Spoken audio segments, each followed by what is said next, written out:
webinar. And if you have any questions or things you want to ask, you can drop the question in a chat box. The speaker will answer the questions during the Q&A session. And as usual, at the end of the webinar, there will be an assessment that you need to take as a requirement to get a certificate. Okay, I think it's time to begin the presentations. Are you ready, Pak Made? Yes, Pak Willy, thank you. Okay, then time is yours. Thank you very much, Pak Willy. It's an honor for me to be invited by Eduversal and you personally. Good morning, everyone, Ibu Bapak, dear colleagues and friends. Assalamualaikum warahmatullahi wabarakatuh. Om Swastiastu. Namo Buddhaya, salam sejahtera buat kita semua. So,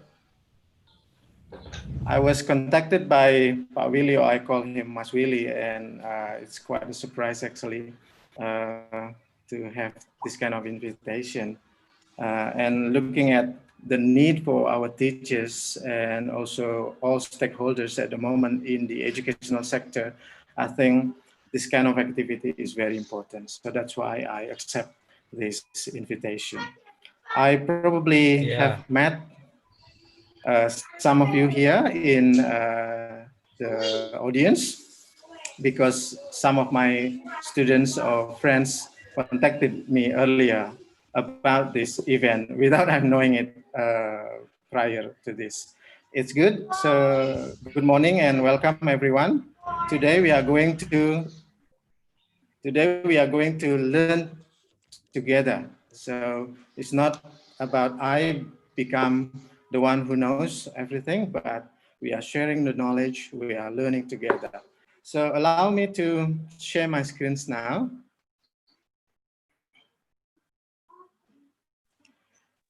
Pak Willy, can you see my screen clearly? Yes, Pak Made. It's clear enough from my computer. Yeah, thank you very much. So, Ibu Bapak, everyone, we have around 350 participants today. This is quite a lot of number of audience actually, but it can go up into 500 for this platform, I think, for this feature. And before this, I have also shared with some other participants also, it can end up to 1,000 or more. So it's always nice to share together.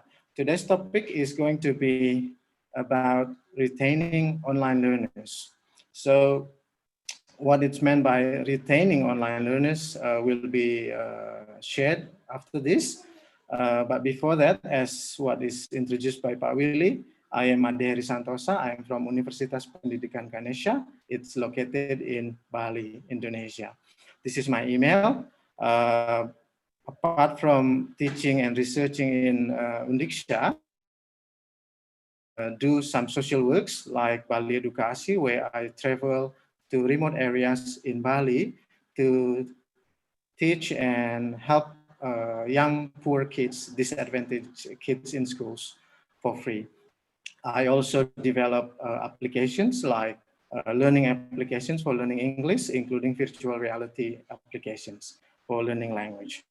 Right, so before we begin, Ibu Bapak, I always start my sharing with this. I think I always believe that there will be someone who knows better than me. So I appreciate that one. And I really appreciate if we all can empty our cup now. So you will be able to receive new things. Because when you empty your cup, you can fill the cup. Yeah, there is a story for this, of course. You can search for that one later. And I always start with this kind of quote normally, because so many information during this internet era, sometimes we can easily get anything that we want.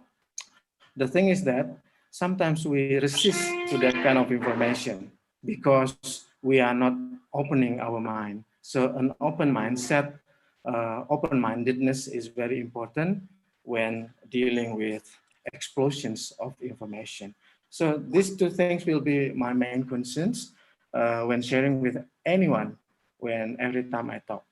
So do this, and then if you have something that I don't know, kindly share. Today, we are going to talk several important points.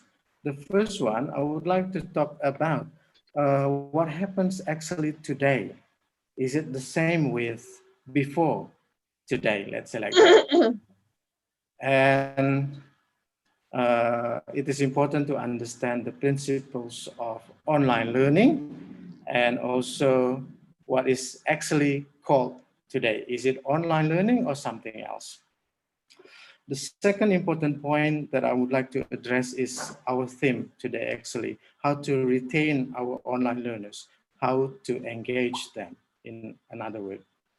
This will deal with examples and tips and strategies to prepare from the beginning, from planning the activity, designing the learning, implementation, and as well as assessing your students and learning. So not only assessing the students, but also assessing you yourself as the teacher, practitioner.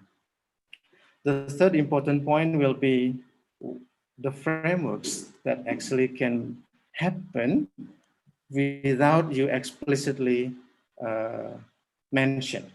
Yeah, but these frameworks are very important and must take place in every pedagogical activities. The last one will be summary. Right. Before we begin, I would like you to go to this link, please, because I want to know your current situation dealing with pandemic in the online learning context. Kindly type bit.ly/DTP eduversal. Thank you. If you are using mobile phones, you can go to this browser. If Mas Willy can help me to type the link, or I can do that. So bit.ly DTP eduversal. Kindly go to that one and fill in the questionnaire or the statement. I will show the results directly. At this time, I'm using Google Forms, something that you already know. There are so many other alternatives like Mentimeter, Polls Everywhere, AHA Slides, or Slido that you can use for polling. So I will open the link to show the results because there are around 400 people today. I'm expecting quite of rigorous data coming up. So this will be the way you see it. So there are some questions, important ones, that I need to know before I begin the session. For example, asking about technology and platforms that you use, and especially how you deal with online learning practice in this pandemic situation. In about 2 or 3 minutes, I will show the results directly. And the last is a very important question, and probably I can predict the answer already. Okay. There are around 18 responses already.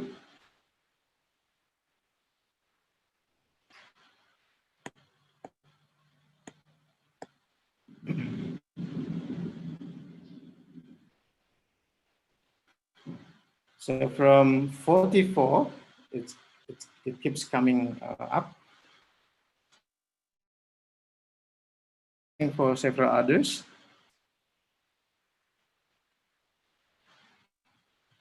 So we can see here that at the moment, virtual conference platforms like Zoom, WebEx, Google Meet, and others are one of the most selected platforms that we use. Yeah. Some others use YouTube, Vimeo cannot be accessed in Indonesia because it is blocked by Kemenfo, but you can always work around with that if you are a hacker, right? The other one is WhatsApp or chat-based type. So this is probably for catering a particular situation like uh, low tech or internet connectivity issue in your area. Some still use paper. This is interesting. We will talk later on how to deal with this.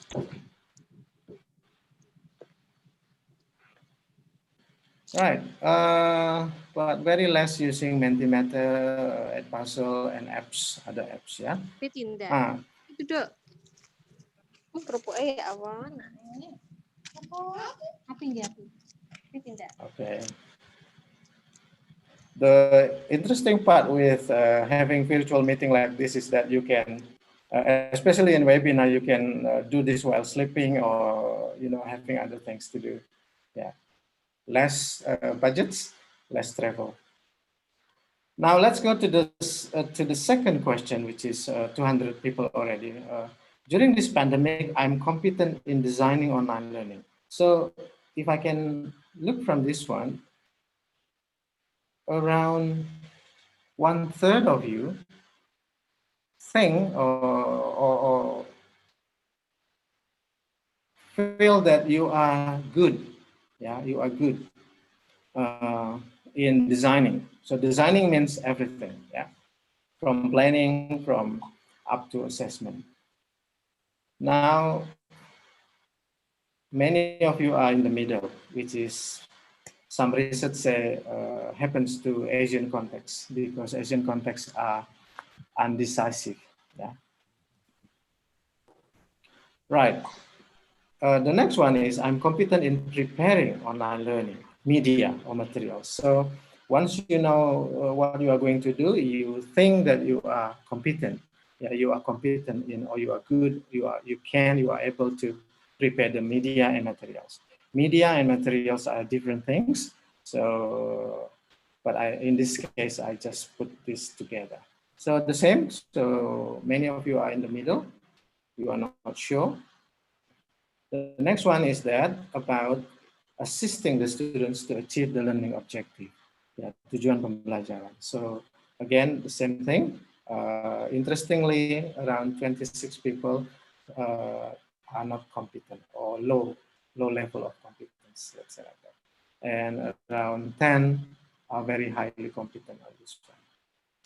The next one is that implementing lesson plans. So you already plan the lesson, you created lesson plans, but then everything goes well. Yeah, you are competent in implementing that one. Right. The same thing. So I can see the pattern now. So basically, generally, the pattern shows that some of you, around half of us, are not sure, yeah, in the middle, whether they are competent or not in particular activities. The next one is about classroom management, whether you are implementing various activities, yeah, or for example, in online class like Zoom, you know how to make your students mute the sound, for example, no cat sounds or chicken sounds or bakso seller sound, for example. Or you vary the activities into small group discussion, a partner type of or peer activity, and so on. And the next one is activities, or about the same, and then engagement. So meaning that you try to keep your students in your lesson. Sometimes in the classroom, your students are in the classroom, but their minds are not there. But because they are physically there, you can still control in a way. But in online class, how can you do this one? Yeah. You don't know whether they are sleeping, for example. That's about engagement. The next one is about assessment, about the same, yeah? And the last question is pretty much predictable. Now, you are doing webinar. I remember I conducted this kind of activity before. Many avoided or did not answer seminar that time or online activities, professional development type, because of many reasons. One of them is distance, budget, yeah, and sometimes permission from the headmaster.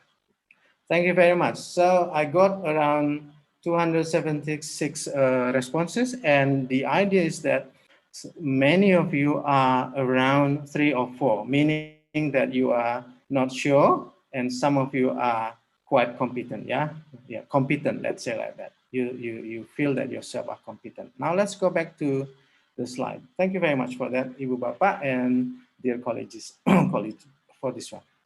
Now, this is only an overview, but education is always directed in preparing our students to compete and good in preparing themselves to meet the requirements. One of them that you know is Industrial Revolution. In this particular industrial revolution called in 4.0, you know that robots already there, automated machines already there. And our education is all directed into preparing our students.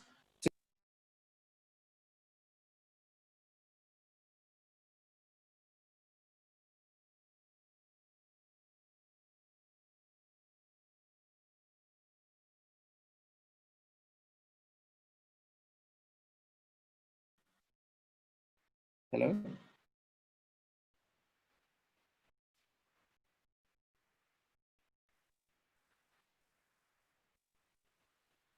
Hello, Pamade. Can you hear me? Yes. Yeah. Okay. Yeah. To It take seems part that into the connection, yeah? Yes. Can I continue then? yes, please, Pamade. Okay. Thank you. So before this education is directed to, you have to, for example, train your soft skills because robot already there, and you cannot compete with robots. For example, in mathematics, in accountancy, for example. So all the ideas are into that one. In Indonesian context, there are two major policies happening. The first one is for you teachers from SD or elementary levels to secondary levels about independence of learning. So Merdeka Belajar. The idea is that you are allowed to have only one page of lesson plan and directed into helping our students to be better. Yeah, again, to prepare themselves and equip themselves with skills needed in the global situation. The other policy happening in Indonesian context, especially, is called Campus Merdeka. This means autonomy of university or campuses, higher education sector. The idea is that department can have particular subjects that they can sell in a quotation mark to other students inside the university or outside the university. So the idea is that upgrading the graduates later on, not only about the subject matters that into the departments, right? But what happens after this? So everything suddenly changed. Yeah, not because of global needs, but because of pandemic COVID. So everybody changed their way of learning, their way of studying, their way of responding to things.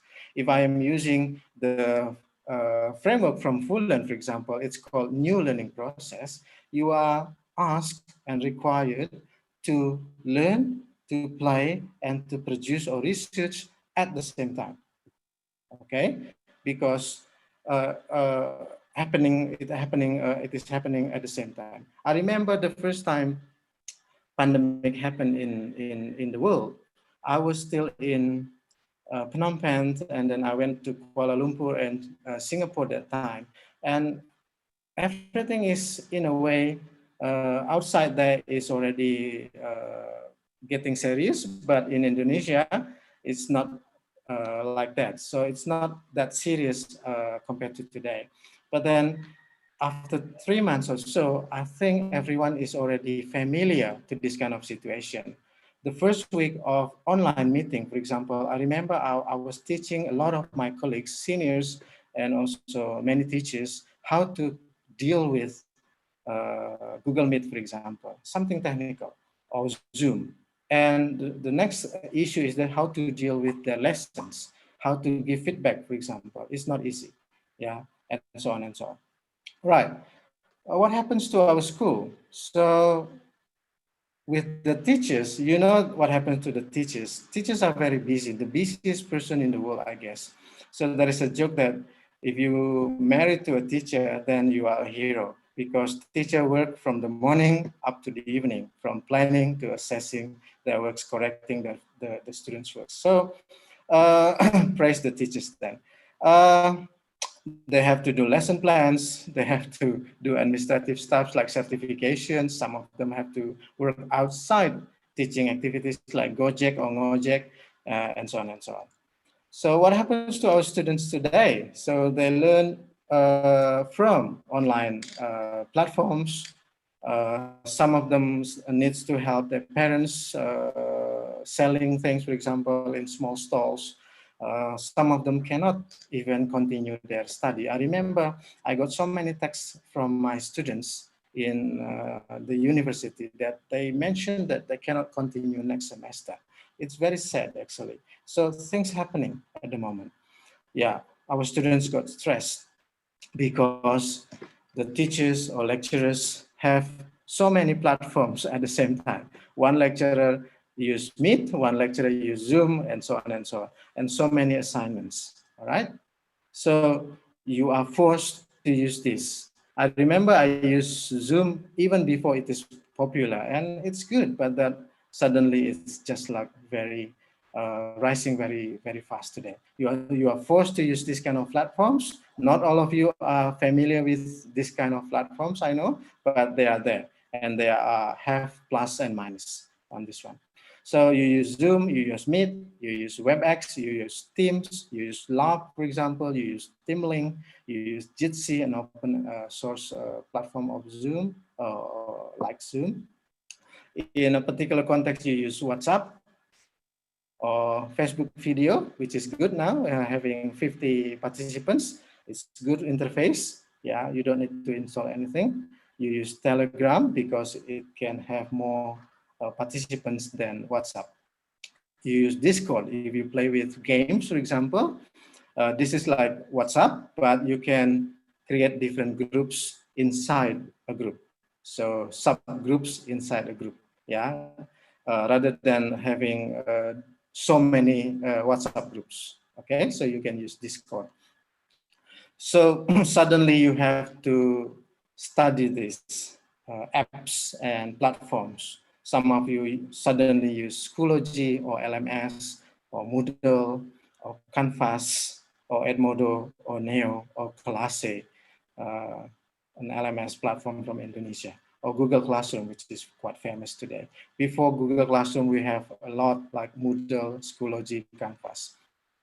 And then you also use other apps, interactivity, for example, creating cartoons or digital video like Powtoon and so on. Sometimes you use also your own avatar using Bitmoji. Sometimes you also create your own videos using Screencast-O-Matic by screencasting activity. With the advancement of technology, some people use Google Voice or voice assistant or artificial intelligence type like Google Voice or Siri or Google RE. For example, you play semantries, playing vocabulary for English activity, of course, while playing like Tetris. Everything is automatic, and you are forced to do that. So everything happens online, whether it is synchronous, asynchronous, or distant. Yeah, synchronous means that everything happens at the same time. Asynchronous means everything happens at different times.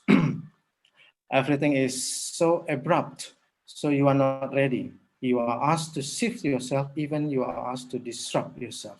I remember that I keep telling people for more than 10 years to change their way of teaching into blending at least technologies, looking at the good side of technology, but then only Corona can do that. Yeah, very fast. Yeah. So if you talk about change, change happens when it is important for them, it is beneficial to them, and when they have to. Yeah. Next, you are unprepared, right? You are in your comfort zone before this. You come to the class, and then suddenly you have to prepare for facilities. Your gadgets suddenly not support your way of teaching and connectivity. You don't believe technologies. You are not ready. You don't accept technologies. There are so many concepts and theories happening at the same time, and everything suddenly very overwhelming and confusing. But now I think after 3 months, everyone is already okay. Can we say that one? You are okay already with online activities? Yeah, before this you are confused, right? Right. So what you are experiencing now is called emergency remote teaching. So it is not online learning per se, but it's a specific type of online learning. There are so many terms that I can tell later on, but I pick up one important point now. So it is a temporary shift, yeah, a temporary shift of instructional delivery because so why it is emergency? Because it is a crisis. So a common remote teaching and an emergency remote teaching is different too. So you probably do a remote teaching because you are away, but it is not emergency because no war, no pandemic, no earthquake, for example, coming in. So it is different. It has different features. It is not blended learning. It is not a common e-learning. It is not a hybrid. It is not distant learning, a common one. So you have to understand this.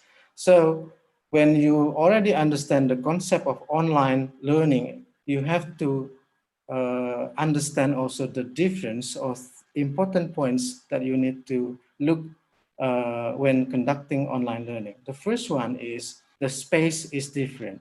In face-to-face, the space is inside the wall.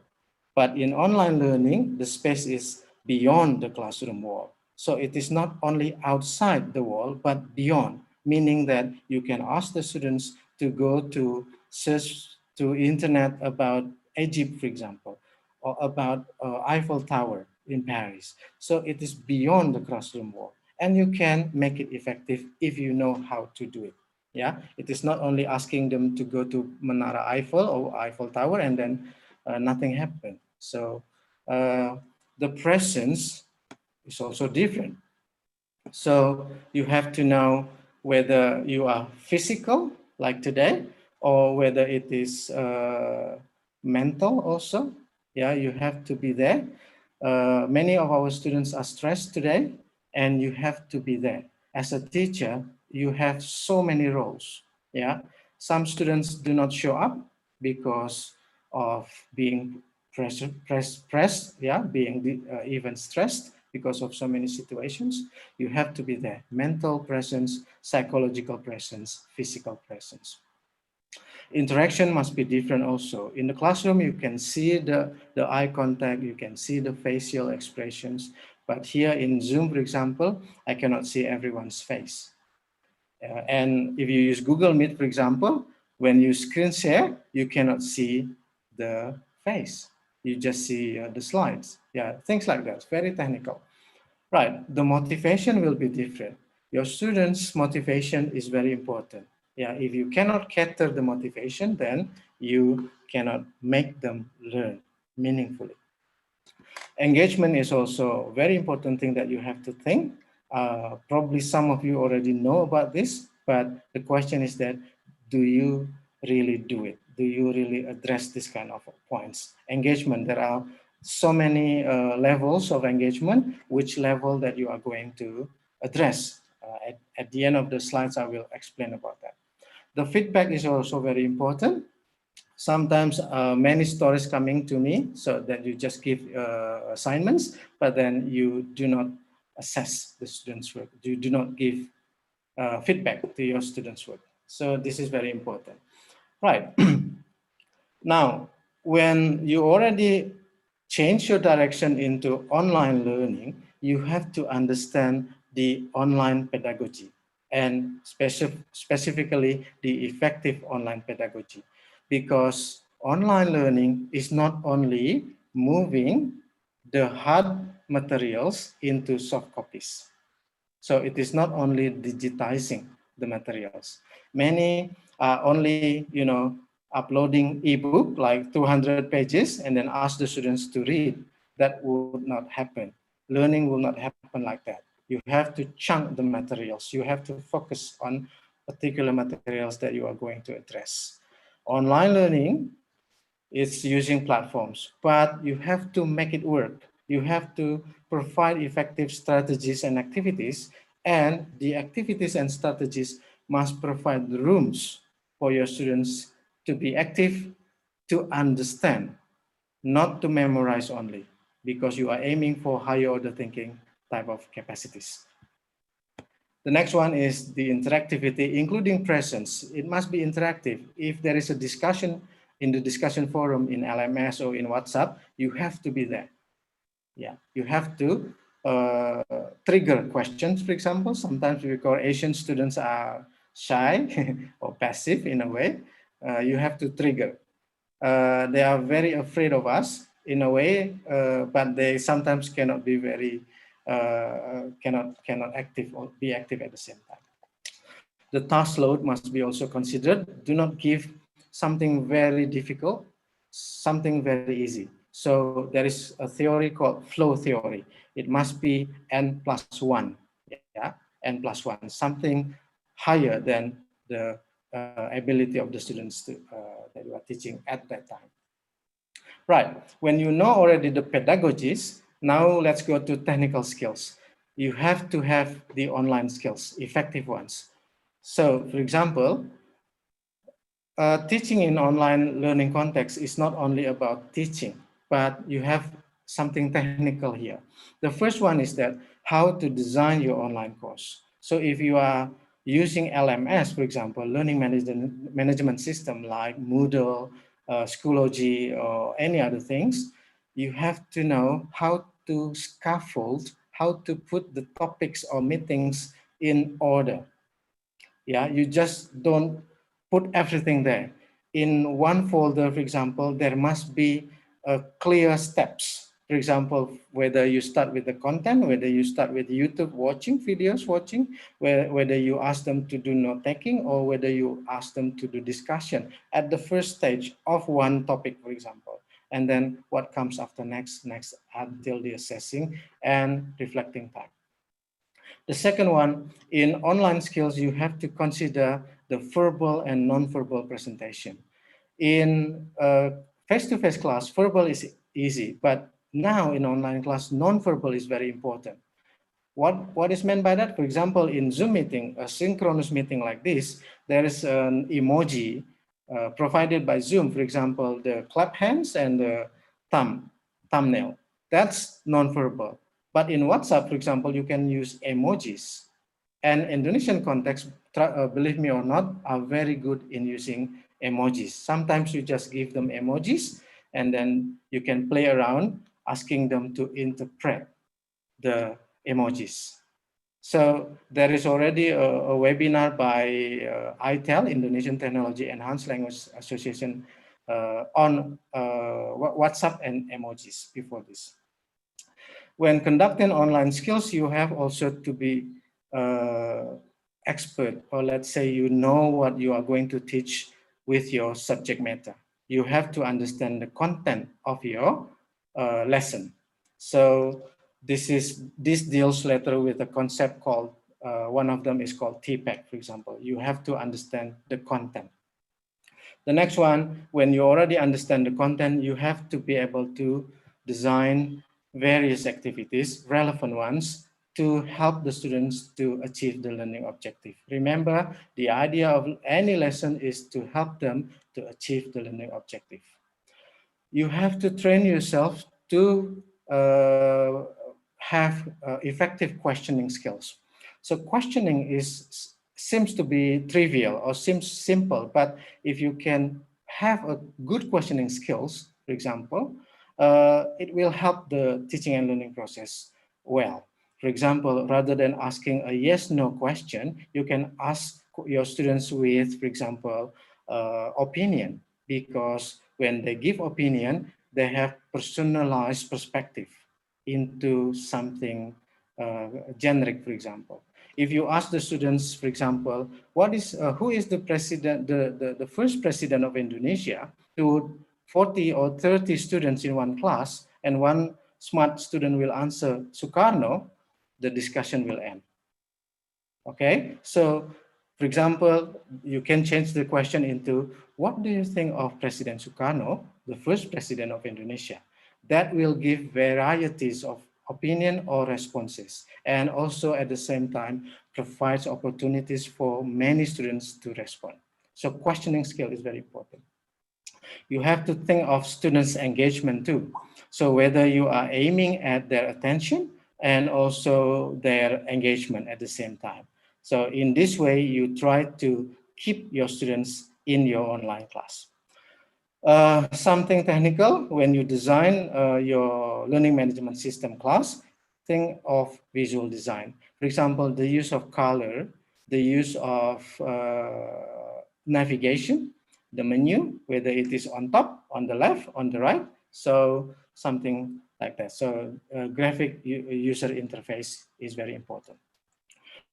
Not to forget that when we have online class, be firm on this topic called netiquette. So it's the etiquette on the internet or online class. Many students sometimes do not know how to email their students, their lecturers or their teachers. They also don't know how to address well. Yeah, this is not to highly praise because we live in Indonesia, which is the culture is very hierarchical. Not like that, but the way they can be polite in the right situation. So netiquette is very important. For example, I always give netiquette at the beginning of my class. For example, mute yourself when you don't speaking. Remember the first time we have Zoom in your class? Chicken sounds, people sound, and so on and so on. Motor sounds, bakso seller sound, and so on. Now, everyone already understand. They mute themselves willingly. Before this, they greet each other because they don't meet for a week, for example, because of the pandemic. So with me, myself, I use this one. So sometimes your students listen to you while they are lying down on the bed. It's okay, but then you have to make sure that they listen to you, and if the video is on, they look at you when you are presenting. Okay.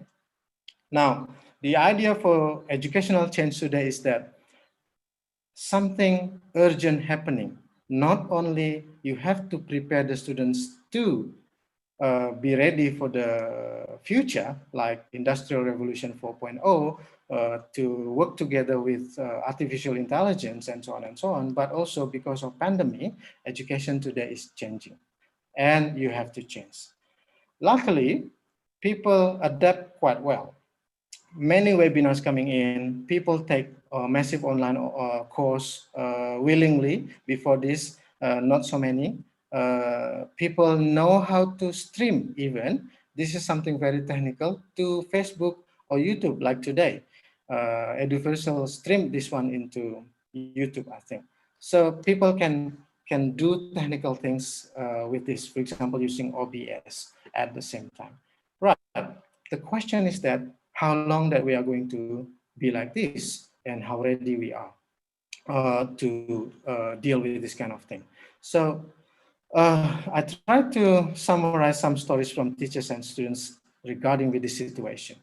The first one is from the teachers. I know that teachers are already quite familiar with using different tools. For example, Zoom, Meet, WhatsApp, Padlet, and so on. One interesting thing happening or occurring from teachers' responses is that I miss my students. I believe you miss your students, right? To meet them in face-to-face, in person. I miss the interaction. So many loads. Teaching is already very hard. Now I have to study about Zoom, for example. I have to know how to screen share. I have to deal with technical or troubleshoots, for example. Giving feedback is not the same anymore. Yeah, because you have to deal one by one, 24 hour 7 in front of the screen. Yeah. If you are already attending a webinars all the time, you will see this kind of question. Can I get a certificate? Every time in the chat meeting. Any link to the slides? Any present list?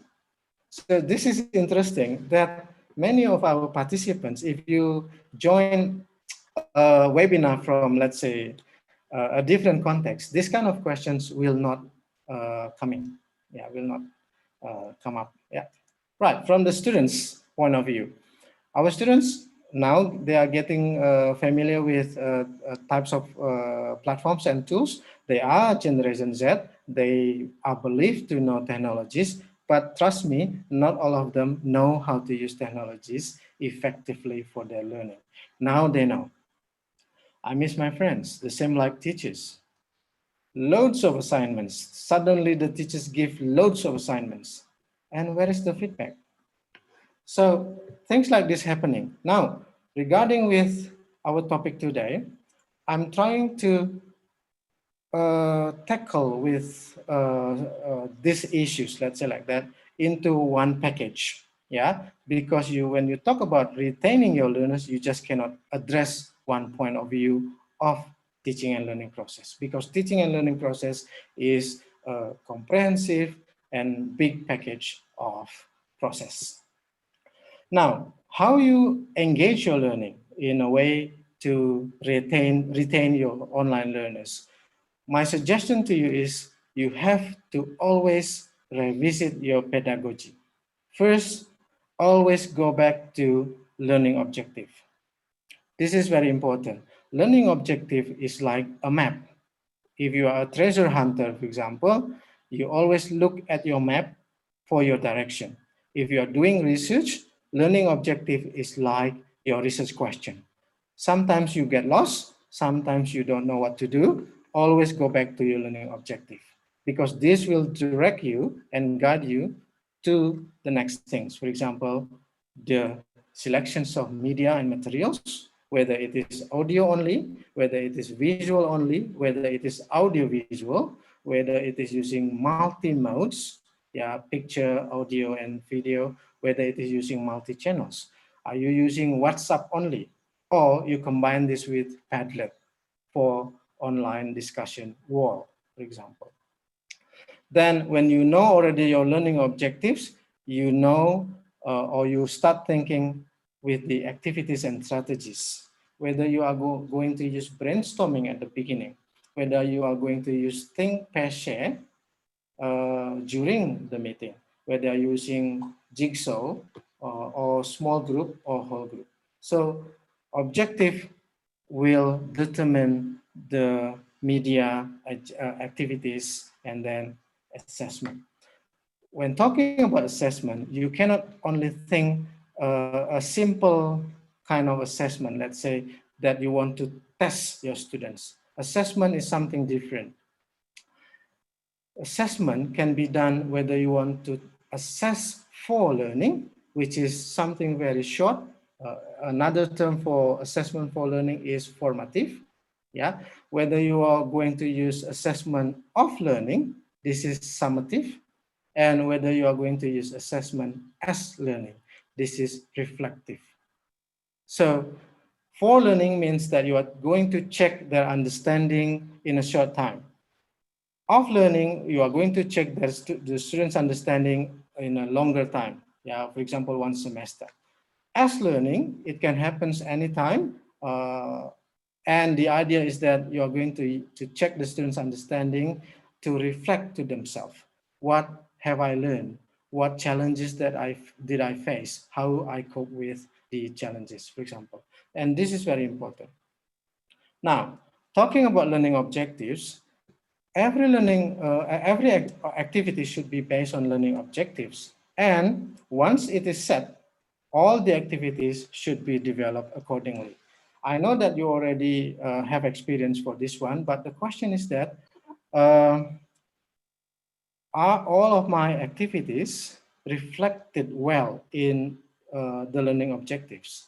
Yeah, to achieve the learning objective, for example. Yeah, so with our system in the Indonesian context, you are normally already given examples of how to formulate your lesson plans, including learning objectives. Everything is already given from top, even though it is autonomous. Our teachers already use what is given, let's say, from the supervisor, from the ministerial department, and so on. I remember I teach one of my students here, Anko, to in professional development. What is that? Teacher certification, and then every day she has to develop lesson plans, right? And then everything is already given from the top. So you can use that one, but the idea is that make it meaningful. Yeah, make it meaningful. And if you want to use technologies, you can use this application called the differentiator. Yeah, the link is this. The idea is that you can type the objective. For example, students will create a poster, so it is very clear, using application and create an essay in groups of 3. So this is your learning objective, and all the Bloom's taxonomy, let's say, verbs coming up. If you aim for the students to remember things, you can ask them to do this kind of activities. For example, listing something. If you aim your students to be able to create something, for example, your verbs or your instructional words will be like this: assemble, construct, and so on. So play around with this one. I will not demo this one because of the time. Right, now, what is important in retaining our online learners is your activities. So you can apply various activities actually, but the question is that when and how. For example, you can ask your students to browse for materials individually. Yeah, searching from Google. It's easy, our students know how to do it, but is it meaningful? Is it guided well? Is it reflective to them? For example, when you ask them questions, did they speak about what they already searched, or they just memorize? So things like that. You can also ask the students to do small group discussion like this, or a think, pair, share activity where they think by themselves individually, they share with their pair, and they share to the classroom. If you are using online platforms like Zoom, you can implement its feature. One of them is called breakout rooms. I'm sure some of you already know about this. So when you break out, if you want to have, small group activities with a particular number, for example, 30 students, or let's say 50 students, I think it's still possible.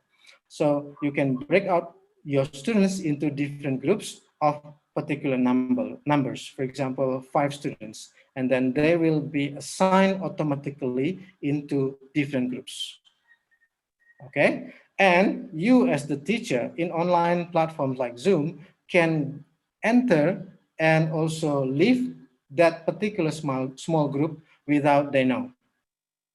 So it's good that they keep, discussing their topics, and then you just suddenly can jump into their discussion, and then leave the discussion.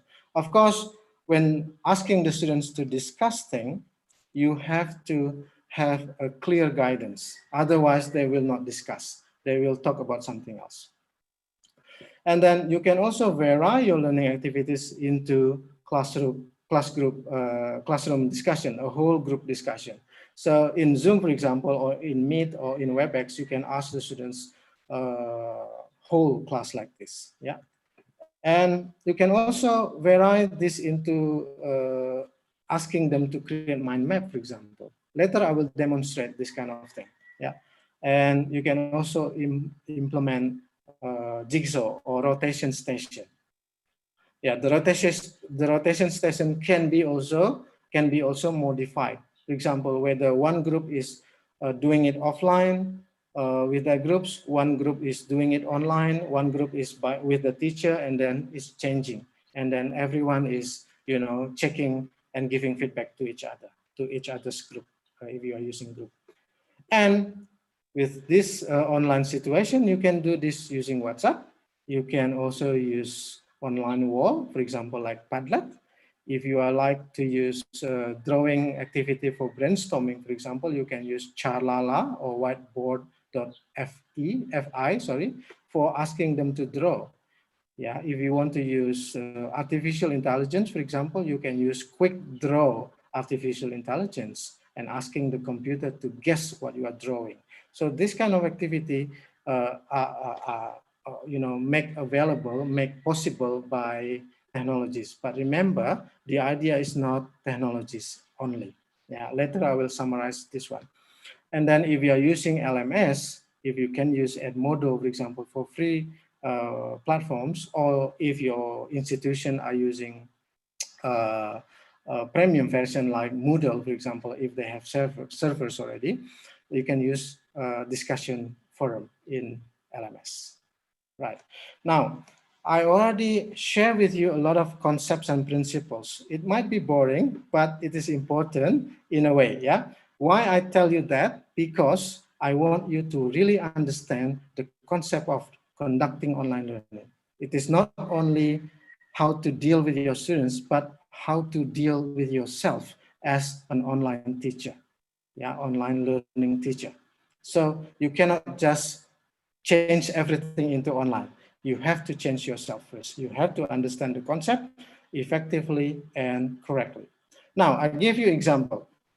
Yeah, okay. So, for example, if the learning objective is like this, Ibu Bapak, students will be able to provide relevant information about COVID-19 waste, because we are using the theme, in the form of poster. So this is the objective of our today's lesson. So now, if you have this kind of objective, I'm sure that you will start thinking, what is the media? What are the media that I'm going to use? What materials that I'm going to ask the students to read or to write, for example, what activities, and how I'm going to assess the students. So this can be automatic, but then if you are not really understand with the concept of conducting learning, especially in online learning context, that can be a problem. Because, for example, you want to use, for example, small group discussion, but then you don't know what tool that you are going to use because this is online. So you have to know all the concepts in this context. Yeah. Now, what kind of activities that you can use? First, you can ask the students to do a pre-activity. Yeah, this is at home. Yeah, well, they're always at home, right? Like us. Now, they can watch a video. You give the video about the theme, for example, about COVID-19 waste. So remember, this is not COVID-19 only, but this is about the waste of COVID-19. So that's different. So you as a teacher can prepare the material. You can create your own video using Camtasia, using Screencast-O-Matic, using Jing, using QuickTime Player, whatever you want to use. If you are using smartphone, you can use Mobizen, you can use KineMaster, FIFA Video, and so on and so on. You know how to do it, I know. But the question is that if you don't understand the pedagogy of it, your material and media might probably not be effective. All right, so you can ask the students to watch a video. While watching, you have to give them guided questions or things to do. For example, the questions that they have to focus, because when they watch video, they have to focus on something, what happened in the video. So when they watch, they focus on guided questions, and the activity will be note taking. Who involved in the video? What did they state or express? Where is the setting? What is your opinion about the video? The last question is very important, because rather than just retelling what happened in the video, you're also asking about the reflection of watching the video. Asking reflection is very important because it trains your students to use their mind capacity to reflect, yeah, to not only to just repeat what is happening from what they are doing. Right. Now, while watching, you can also ask them to go to different groups. If you are using Zoom, for example, you can use breakout rooms. Now, after this, you can ask them to go to a synchronous meeting if you can. If not, you can use a synchronous low-tech type, for example, using WhatsApp. So depending on your capacity, you can use Zoom. Later, I will summarize this one, or you can use WhatsApp or Telegram, or even paper taking picture. No problem. So technology is only a tool. For example, you divide your students into 5 groups. Okay. Why you have to divide this one? I normally share this kind of thing too, because you want them to take roles. Yeah, this is role play.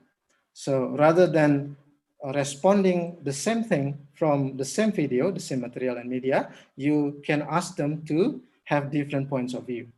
Yeah, of course, you have to teach them about considering different perspectives first and giving evidence of their perspectives and accepting different perspectives that is different from them. Yeah, you have to train them this first. Yeah.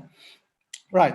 So you can assign the group as government representative, for example, scientists or experts, citizen, business people, and educational sector people. So whatever it is, this is only example. How do you do this?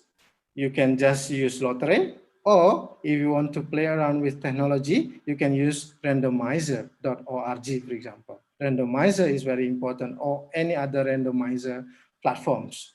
You have to know how to do that also, right? As a teacher. Right.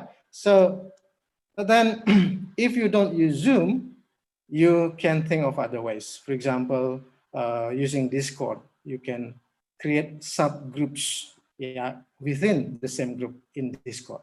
Yeah, play around with that one, please, because so many people are using that one now. Now, especially if the number of students are big, yeah, like today we have 400, I suggest you to prepare everything first, because otherwise people do not know each other and then they talk and so on. You have to prepare as a teacher. Yeah, so everything is about preparation. Now, the second one is understand the topic.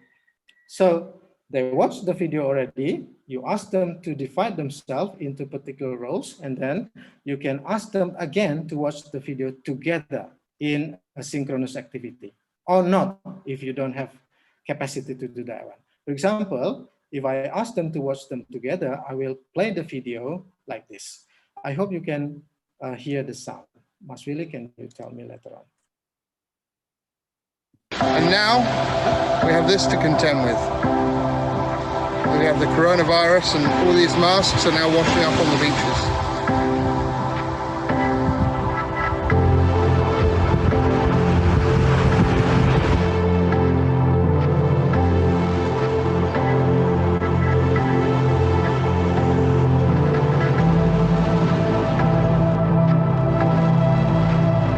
See behind, we have enough trash in here to last for eternity. Doing our plastic recycling. These masks being bundled up like this, would you like to swallow this? Dolphins, turtles, porpoises, swallow this, it's going to block up their digestive tract. Doesn't make it any better if you bundle it than if you just leave it as it is. At the end of the day, it shouldn't be here. It shouldn't be going into the ocean.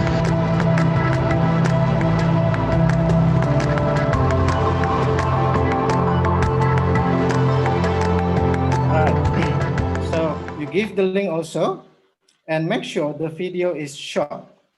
Yeah, 3 minutes maximum, or 5 minutes. Short, 1 minute, 2 minutes, 3 minutes. You know that your students like to watch line today, right? Rather than watching your video. Okay, so 3 minutes is maximum. There is a rule for making a good online media like video.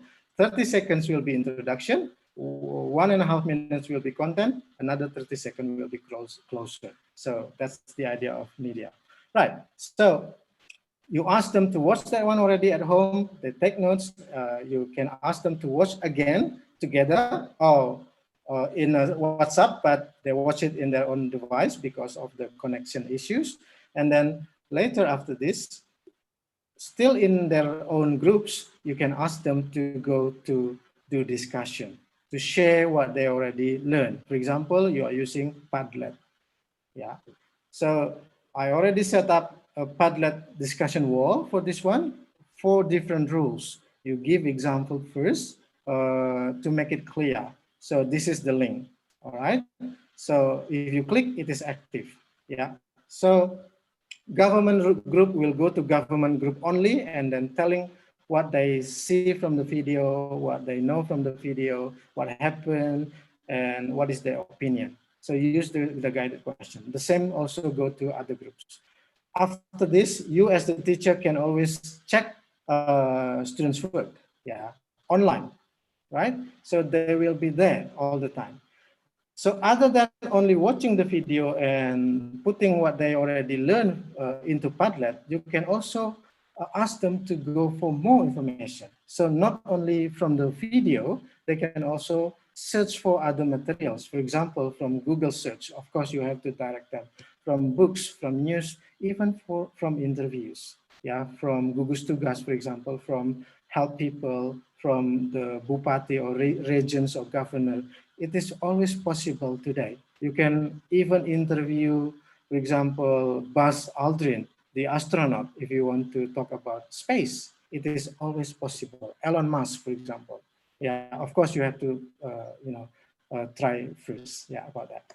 Now, for example, you can ask further questions to guide them. How will governments and will have an organization tackle the issue? So what happens to Indonesia? So if it is Indonesian context, what happens to COVID-19 today? Okay, because that might be different to what they saw in the video. How to be active and healthy all the time. What happens to the educational side of COVID-19 waste? Yeah. What happens in the future and other things. So these guided questions are important. Of course, they can go for other information. So, and you can ask them to go beyond even the online wall. Yeah. And then you can help them to put everything, what they search, what they read, what they interview, and so on, into a crowd curation link. For example, using Wakelet. Wakelet is getting famous today. Before this, there are a lot like Delicious, Pocket, Evernote, and so on. Whatever the tool, as long as you are using it effectively, it will run well. So the question is whether it is effective or not.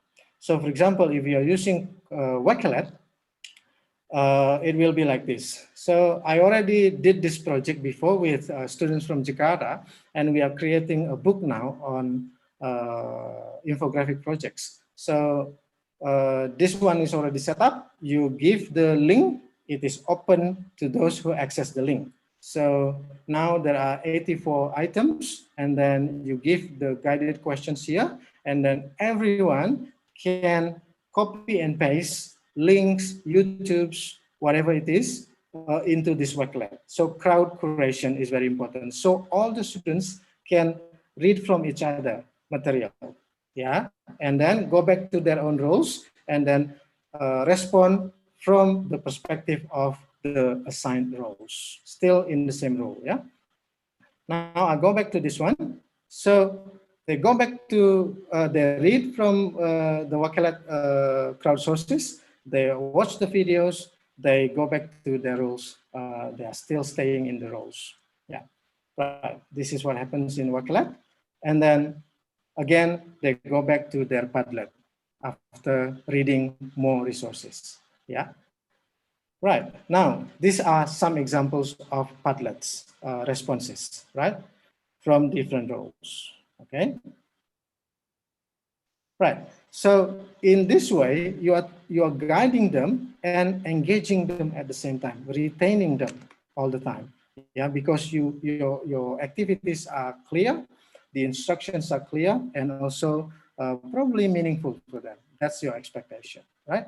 Now, another activity that you can do is you can ask the students after they watch video, they comment in Padlet, they do crowd curation in Wakelet, they go back again to Padlet. Now, from so many responses, you can ask them to formulate 3 main important points only. Yeah, just take 3 from all the responses. You can also add a mind map activity. You don't have to do this, but if you can and the time allows you, you can do. Because mind mapping will help them to make their thinking clear and concise. Not many people can do mind map. Yeah, so this is a good activity to help them to be critical, for example, to be focused and on points to the thousands of data and responses in Padlet, right? Now, they can go back to Padlet and Wakelet. You don't have to do this. The steps are interchangeable in some steps, and you can omit some also. The idea is that watching them in pre-activity and then asking them to share their responses, crowdsourcing, and then discussing the responses. Okay. After they take 3 main points, you can ask them to discuss again if you want. Yeah.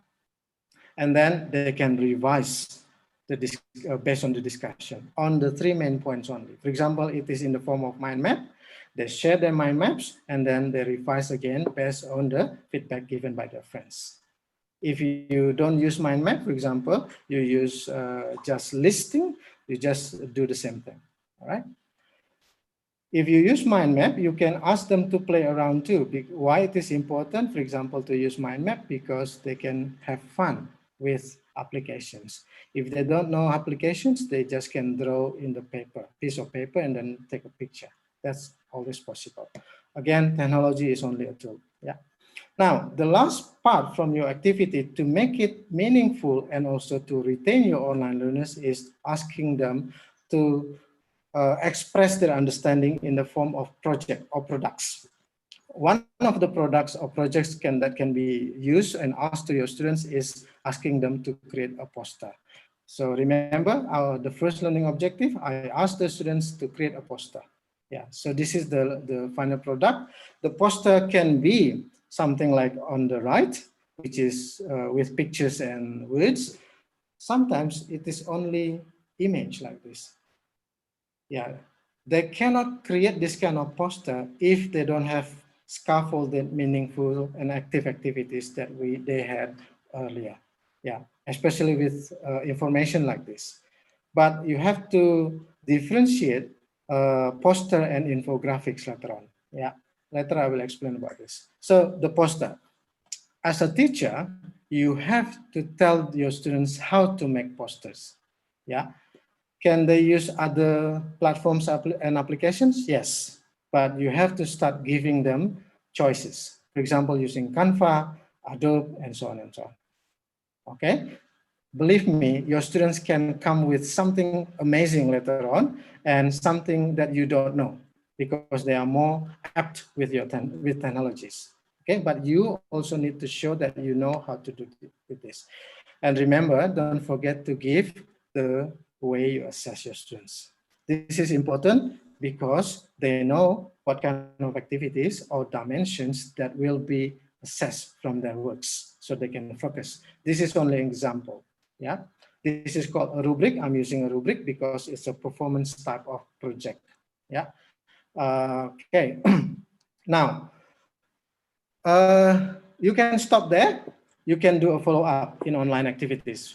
First, you can do a reflection altogether, or you can give them a reflection sheet, and then they can submit without names or with names, whatever you want, about the process, the whole process. For example, a simple one, pre-project, middle project, post-project. This kind of activity, a reflective activity, is very important because they can, think about themselves, what I have learned, what challenges, and how I cope with challenges. You cannot teach soft skills explicitly. You can always embed soft skills like this. Yeah, when you give them challenges, you will facilitate and help them how to cope with the challenges. You don't leave your students, okay? Another follow-up project can be a gallery display. If it is face-to-face, you can put the gallery display in the classroom or in the lobby of the school. But if it is online, you just can put it in a website, a free one, for example, using Weebly or a blog site, and ask the headmaster or other teachers of other students to visit your gallery. You can also put a portfolio. You can do an online portfolio. You can also use a physical portfolio, yeah, that is submitted later on. Even you can create a book, yeah, about the collection of their products, for example. I always give challenges to my students. Sometimes they feel that, oh, this is so hard, and so on. But then I always give them this picture. If I ask you, what do you see in this picture? Those who know this picture will be able to answer. Those who don't know this picture will start thinking. So some people say, oh, I saw a rainbow, pa. I saw nothing. I saw black things. But then I ask you to focus on this arrow. Now, this is Earth. Okay, this is our Earth. So why I tell you this picture, this is the last picture taken by Voyager 1, yeah, one of our space shuttle, before leaving the solar system. Okay, Voyager 1 has been around for more than 30 years now. There are so many space shuttles out there, yeah, and the purpose of Voyager 1 and 2 is to take pictures of Earth and then passing by to Jupiter. And last year, I think, or a couple of years ago, Voyager already leaving Neptune's, our solar system. Yeah. So this is the last picture, and 4 minutes after taking this picture, Voyager is off with the camera. It's still there. Yeah.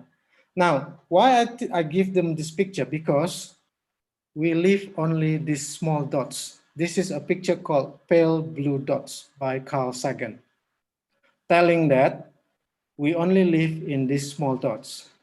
We have to do the best for ourselves.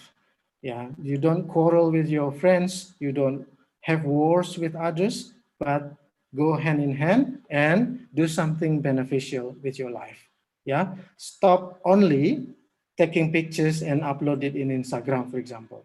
It is good, but if you can do something even that you can remember for your whole time, it will be better. Create something like a book, for example. Create something that you can remember for your future. Okay, this is only a motivational type of action. So you can ask them something like this. Is it hard? Well, it can be yes, it can be no. This is my not to be proud of myself. No, I'm not trying to do that. But this is what I have done so far. So I publish books. I created Android applications. I publish articles and so on and so on. It can be anything that you like, you are passionate about.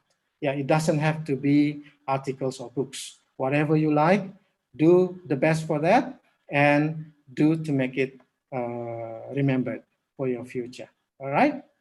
So these are the examples of activities.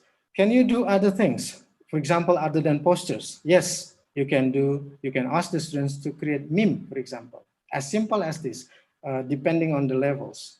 Yeah. How to create memes using this meme generator.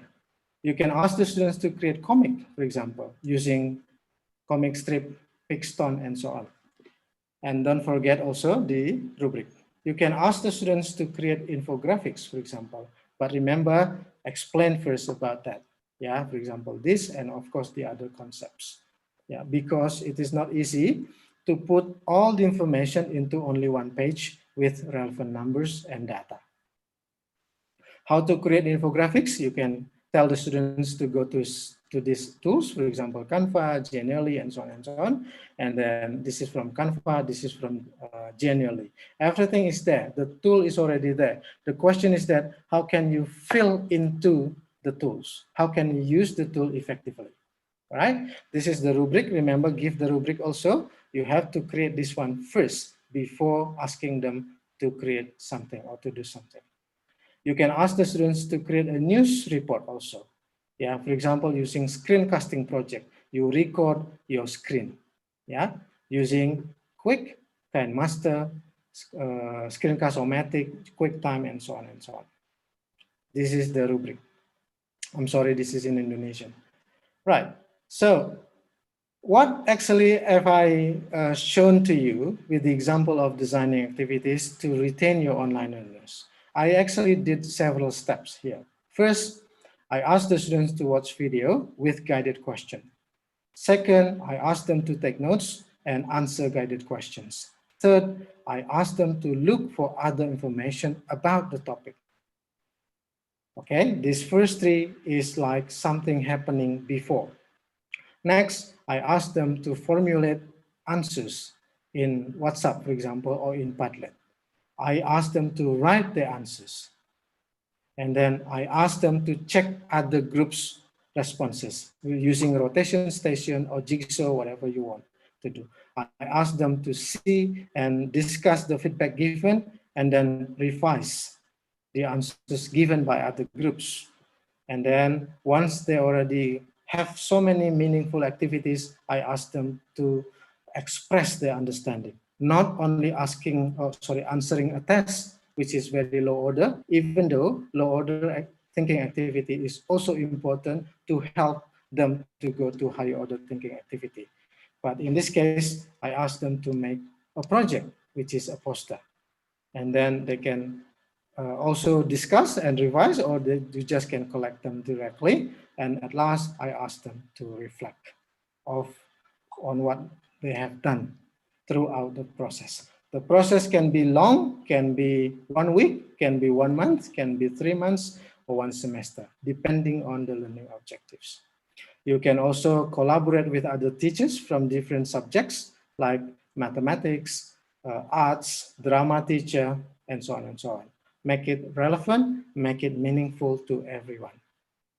Okay, now the next one is that what is actually that you have done? Actually, you are aiming and addressing different frameworks. The first one is called engagement.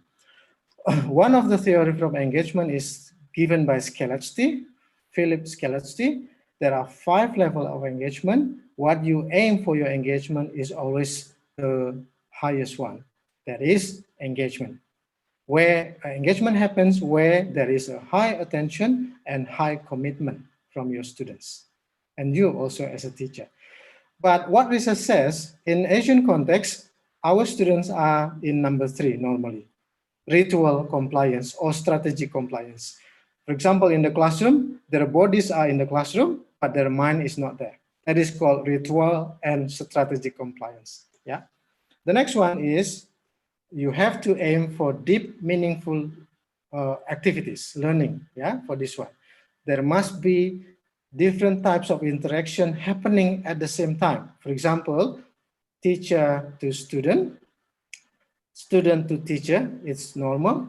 But what you need to go beyond is that student to student and teacher to content and student to content and content to content. Okay, if you use different contents or materials, right?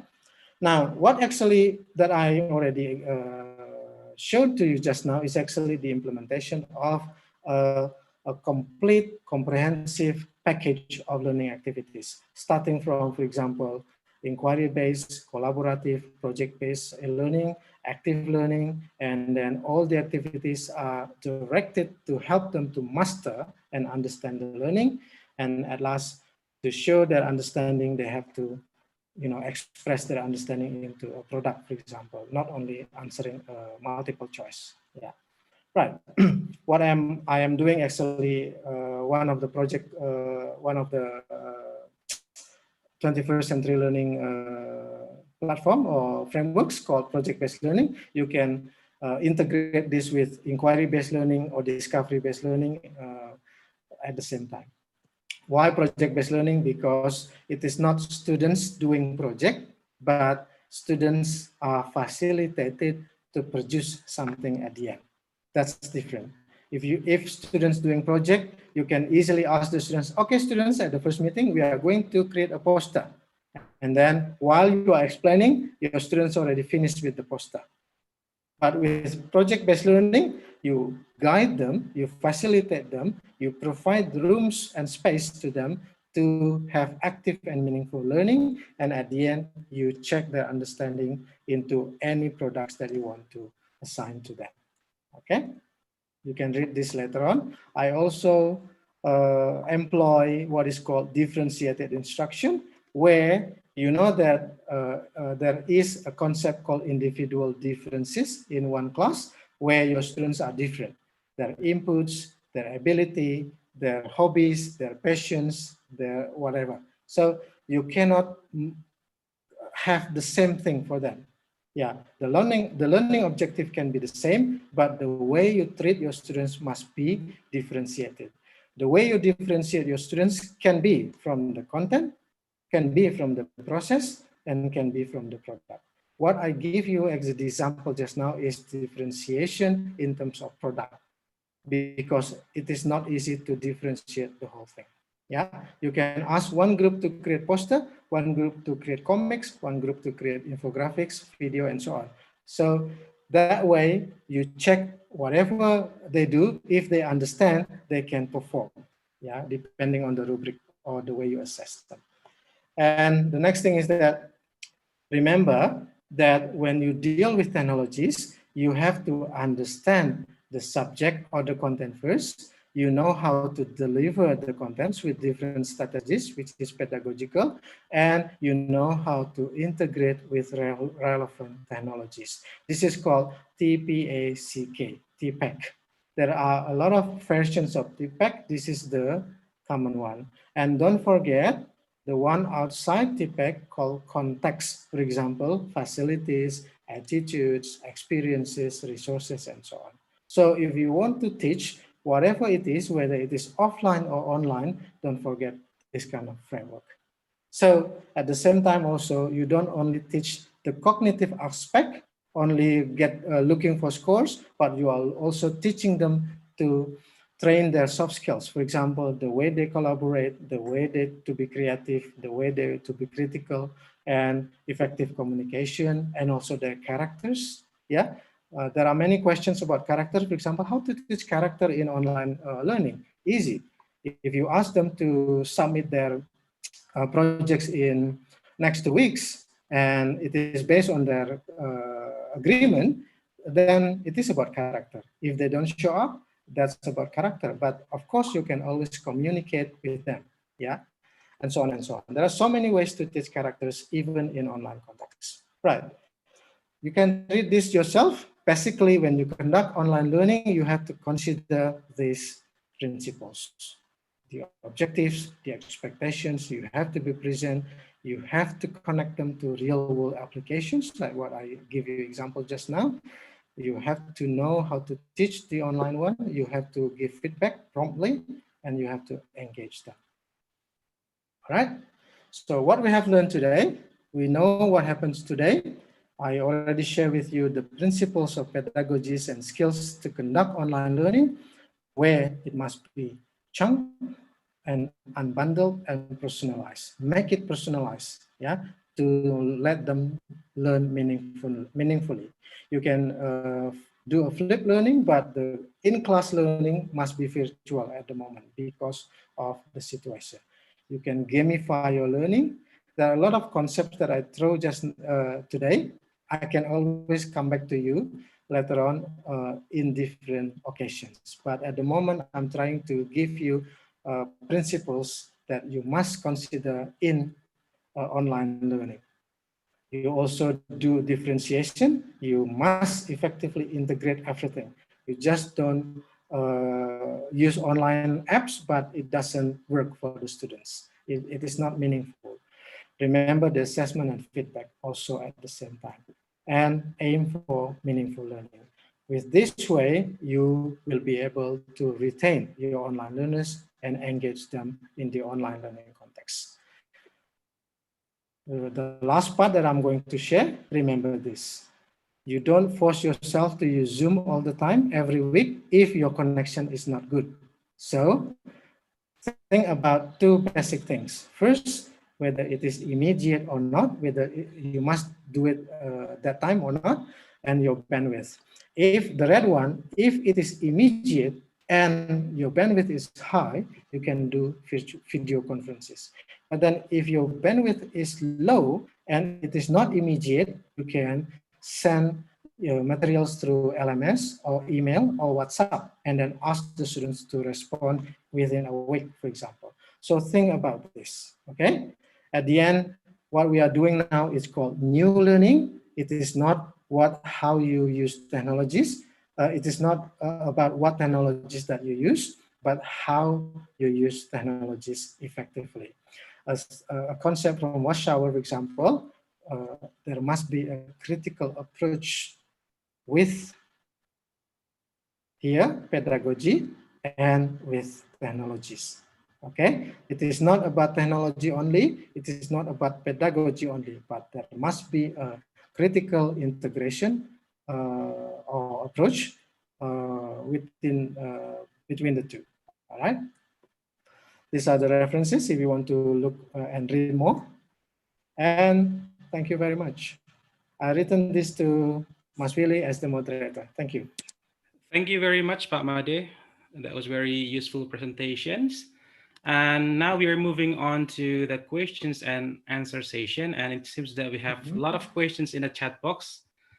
And due to time limit, we might be able to read all the questions. So sure. I'm gonna share the questions with you on the screen, Pak Made, so you can read it.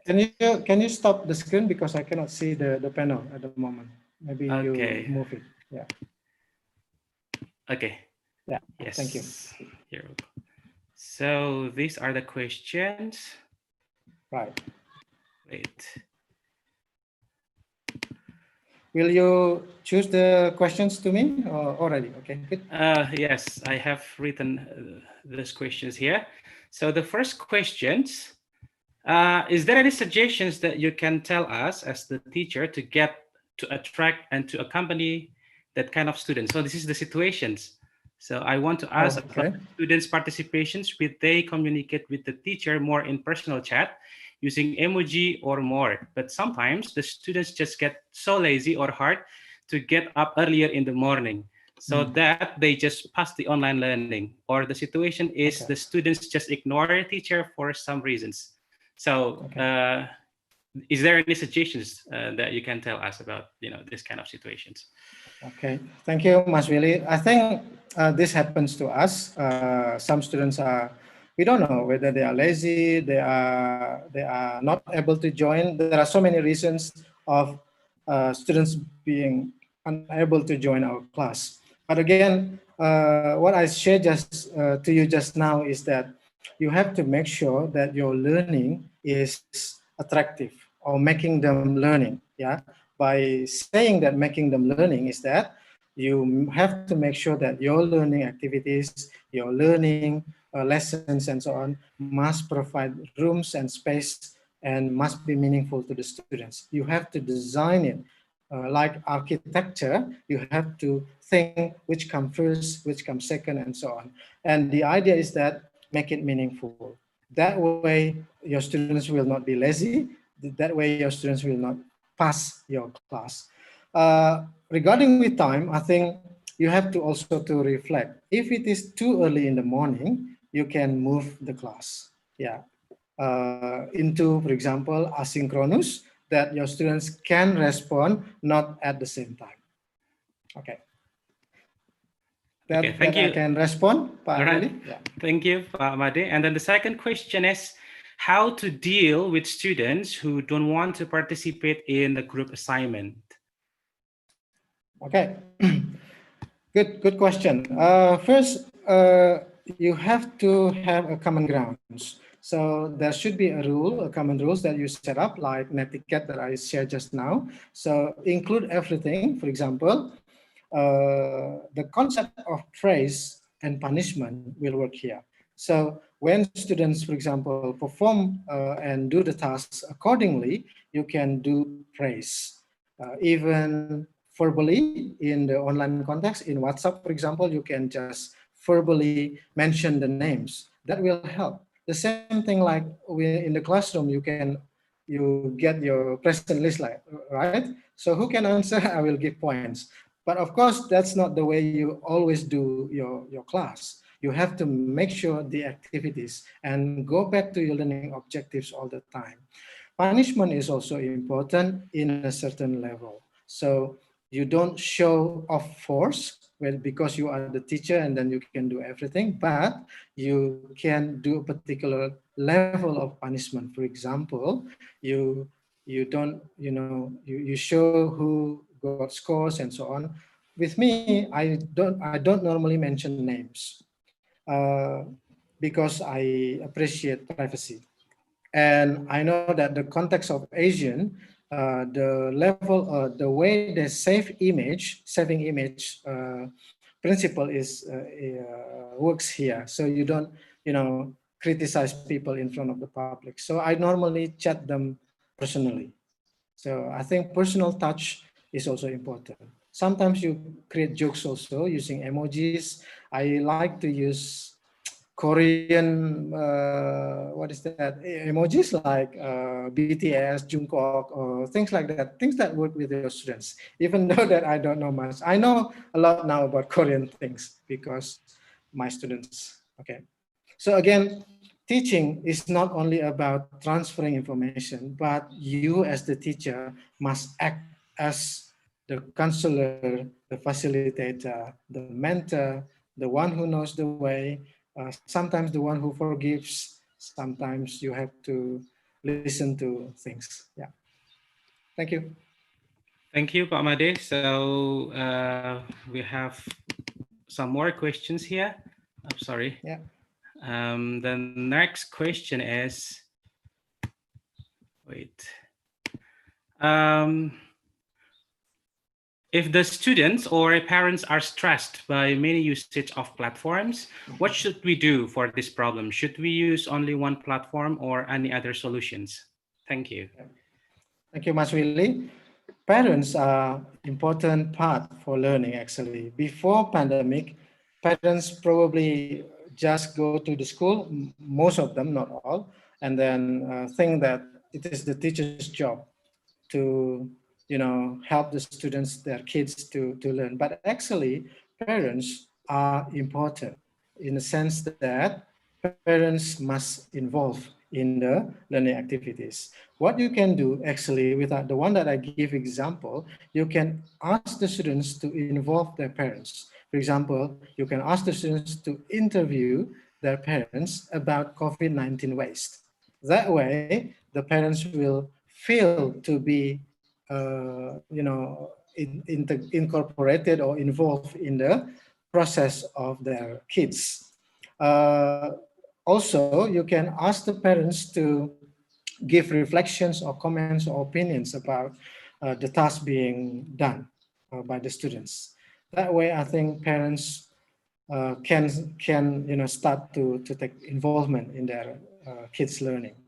Remember, parents are integral part. You cannot just leave parents, educators, learners, parents. Yeah, when dealing with education, you can think of these integral parts and also outside contexts. Okay, and when dealing with technologies, I just want to add, Mas Willy, use something. You can use only one platform or technology. It's okay, no problem. But again, go back to your learning objective. Does it fit? Does it help your students to achieve the learning objective, even though it is only one platform? You can use multi-platforms or multi-apps or multi-channels when it is relevant and it helps. But the idea of using technologies, first, technologies is only a tool. So don't think what technology that I use, but what objective that I want my students to achieve. And then what technology or tools that I can use. You can use paper. There are also technologies. And when you use technologies, think about this. It must be easy. It must be affordable. It must be meaningful. And it must be continuously developing their learning progress. Okay. Thank you, Mas Willy. Thank you, Pak Made. And since our time is almost over, I think we can only answer 2 more questions, Pak Made. Sure. So the next question is, I have shared the questions with you on the screen. I wish my students would talk to each other more in the discussions forum. Most of the time, they only give their response to the main questions given, like why and how type. And they do not read or comment on other people's response. So how do I encourage them to interact more with each other rather than just answering my questions? Okay, I think I already gave you the example just now. And one of the ways is to make it personalized, I think. So to make them talk and share with each other, I think you don't ask a common question. Remember, I give you a question about who is the first president of Indonesia? That will shut or stop the others to respond. You have to make it personalized. And then because they have different opinions, they have to share. Yeah, they have to share. So that way, I think I already give the example. The other thing is about your creativity and your ability to design the learning. Thank you, Mas Willy. Okay, and then the last questions, Pak Made. Sure. Mr. Made, I have interest in cooperative learning methods that students need their own room for discussions in their own group. But in this pandemic situations that we have to do online learning, I still cannot find the best way to do it. Do you have any recommendations, especially about what applications that the best for small groups activity that makes us, the teacher, can stay observe all the small groups of a whole class? Or, thank you, Mas Willy. Yeah, thank you, Mas Willy. I think I already also addressed this issue. That when you think of cooperative or collaborative, but be careful with this term because cooperative learning and collaborative learning are slightly different. Okay, but then to make it similar at the moment, we just think them as the same thing. So what I gave you with the example is actually already showing how to help them to work collaboratively. If your connection is not good, you can use as simple as WhatsApp or Facebook messages. And then you can ask them with different roles, like the one that I gave just now. If the connection is better, you can use Padlet, for example, or Jamboard. If you are using Google Mail, there is a feature called Jamboard. The idea is also giving pictures and so on, or other whiteboard. Online whiteboards. Yeah, there are so many, like Remo, I think I forgot the name. So that's the idea.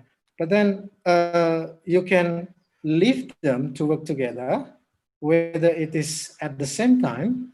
If it is the same time, you can use breakout rooms in Zoom. Yeah, Mas Willy, I think I need to demo this one to give ideas. Can you? Okay, then yes, me? Yeah, I'll make you as a host. Just 3 minutes, I think, to demo. Yep. Wait. So I'll try to demo how to, okay, you can give. Thank you. Yes. How can you, tackle with the issues of small group discussion? If you are using synchronous learning like Zoom, for example, there is a feature called breakout rooms. Now we have 473 participants. This is too big, of course. But then, as I told you earlier, if you have big numbers, I suggest you to prepare the roles first. For example, you divide the 400 participants before the breakout rooms. Okay? But let's say this is only example. If you want to use Zoom and then it happens at the same time or synchronously, I can break you now into several groups. Okay, this is a demo only. You can talk with your friends, okay, for 1 minute or 2 minutes only, right? Now, I will break you into 50 small groups consisting of 9 to 10 participants in that small groups, okay? Now, what you have to do is to click OK, yeah? And then I will jump into 1 or 2 groups only. I cannot go into 50 rooms at the moment, yeah? Right, I'll start. And then when you just can talk, this is only a pretend. And then when it ends, it will give you 60 seconds to go back to the main room. Okay, remember the instruction must be clear. I will start the breakout room now. Okay, time for you to go to your own rooms. This is only example. Yeah, you don't have to do it. Right. So we have Yaumil, Pak Yaumil, Ibu Dewi Rara, Ibu Halima, Ibu Hari in group 1, for example, and so on and so on. So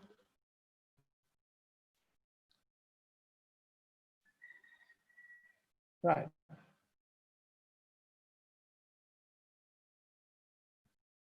Some of them cannot be assigned into room because the number is so big. So I suggest you to work with smaller numbers, okay?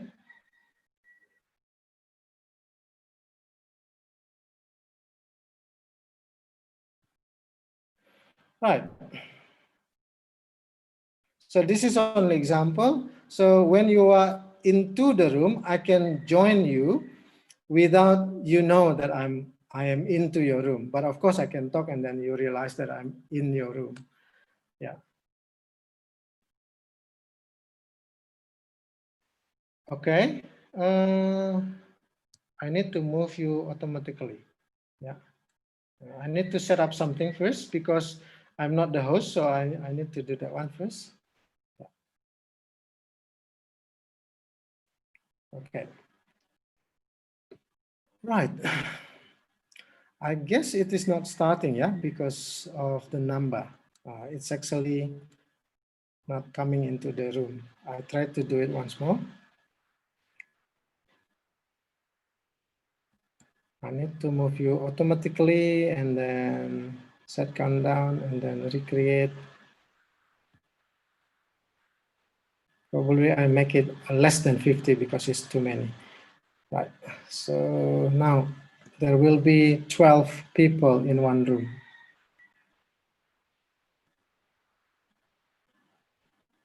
And then when you are already breaking the students into rooms, you can join and go to every room. I suggest you not to have so many rooms. Yeah. Yeah, I think some of you already practice breakout rooms. I'm not sure we can do breakout rooms now, Mas Willy, because maybe I'm just upgraded into host. I should start it earlier, or it is technical. But the idea is there. We can always do this kind of practice with yourself.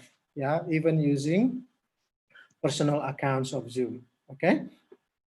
The idea is that if it is synchronous, you can have a small group like this. But if it is asynchronous, you can use Padlet, for example. Yeah, Padlet, every group will work only into their own groups. And then you can always check as a teacher, and the other students can also check other groups' works, yeah, when you ask them to. Okay, thank you very much, Mas Willy.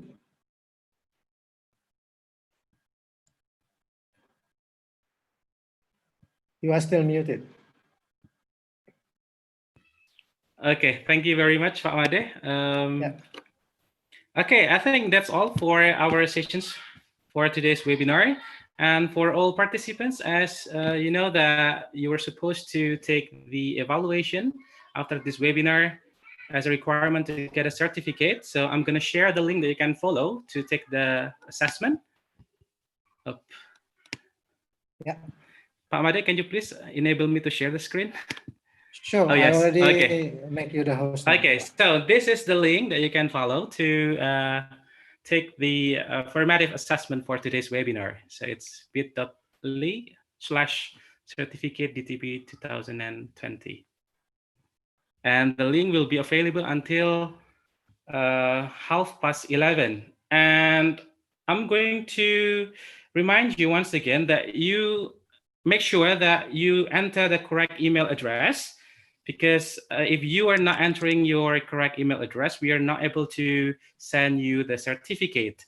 And the second point is, if you have any trouble about the certificate, you can just email us at info@educam.co.id with the subject of certificate issue with the webinar title. Yes, maybe I can just type it in the chat box. Okay, thank you very much, Pak Made. It was very good presentation, and thank you very much for all participants who have joined our sessions for today.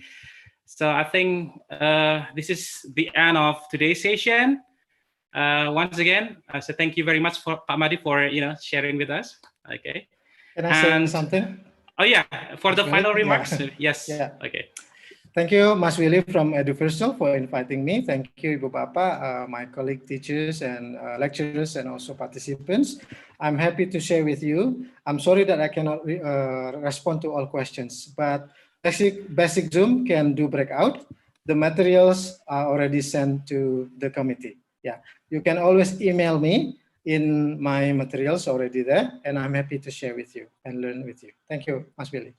Okay, yeah, and inshallah, we are going to share today's material with you through email. So, and maybe you can just access, the recording of today's webinar and also the slides that was presented by Pak Made on our website, educam.co.id. Okay, well, thank you very much. I'll see you in the next webinar tomorrow. And Assalamualaikum warahmatullahi wabarakatuh. So I will end the webinar. One more from my email. Some of people are asking. Okay. Yeah. Okay, that's my email. Yeah. Sorry. Yeah. Just email me. We will chat later on. Okay. Thank you very much.